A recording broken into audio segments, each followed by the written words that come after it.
ڕۆژی 26 حوزەیرانی هەموو ساڵێک بە ڕۆژی جیهانی بەرەنگاربوونەوەی مادەی هۆشبەر دیاری کراوە و لە هەرێمی کوردستانیش ئامارەکان نیشاندەری ئەوەن. بەردەوام ڕێژەی ئالوودەبوون و بازرگانیکردن بە مادە هۆشبەرەکان لە هەڵکشاندایە. ئاماژەش بەوە دەدەن کە توشبووان بە مادەی هۆشبەر بەرەو هەڵکشان هەنگاو دەنێت. چالاکوانێکی بواری هۆشیارکردنەوە لە مادە هۆشبەرەکانیش هۆشیاری دەدات ئەگەر ڕێکارەکان توند نەکرێتەوە ئەوە ڕێژەی توشبووان لە کوردستان تەواو مەترسی دار دەبێت. ڕاستیەگەر بەراورد داتاکان باوەڕکەین بە ساڵی ڕابردوو بینین بە ڕێژەی بە ڕێژەی 130 بەرەو سەر 3 هێندە بۆ 4 هێندە بابەتەکە تەشەنەی سندووە.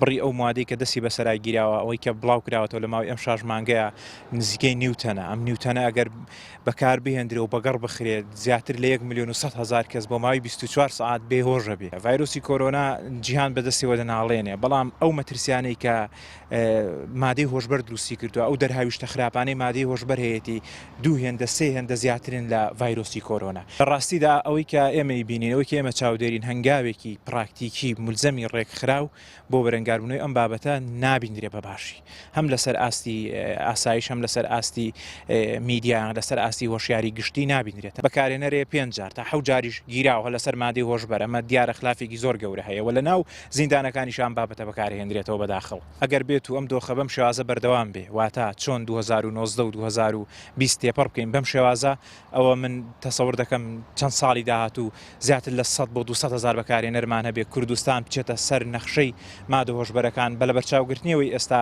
کوردستان نەک بەکارهێنەری مادەی هۆشبەر بەڵکو ترانزیتێکە بۆ گواستنەوەی ئەم مادەی هۆشبەرە بۆ دەوڵەتانی دیکە. لە چەند ساڵی داهاتوودا من تەسەور دەکەم مافەی ترسناکیش ڕوودا کە دەست بگرێ بەسەر جنگ بە هەستیارەکانی هەرێمی کوردستاندا.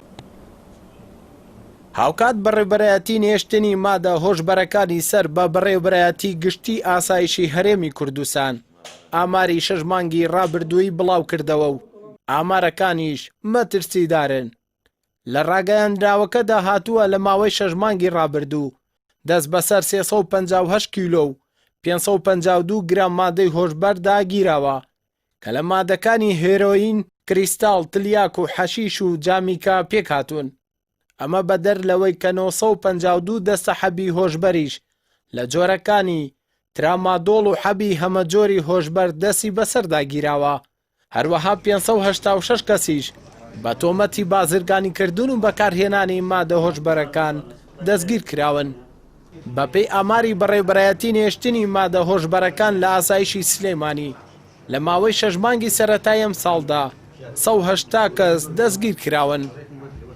کێشەی مادە هۆشبەرەکان کێشەیەکی بەربڵاوی جیهانیە و بەپێی دوایین ئاماری راپۆرتی نەتەوە یەکگرتووەکان کە لە ساڵی 2017دا بڵاوی کردوتەوە 271 ملیۆن بەکاربەری مادەی هۆشبەر لە جیهاندا هەبووە.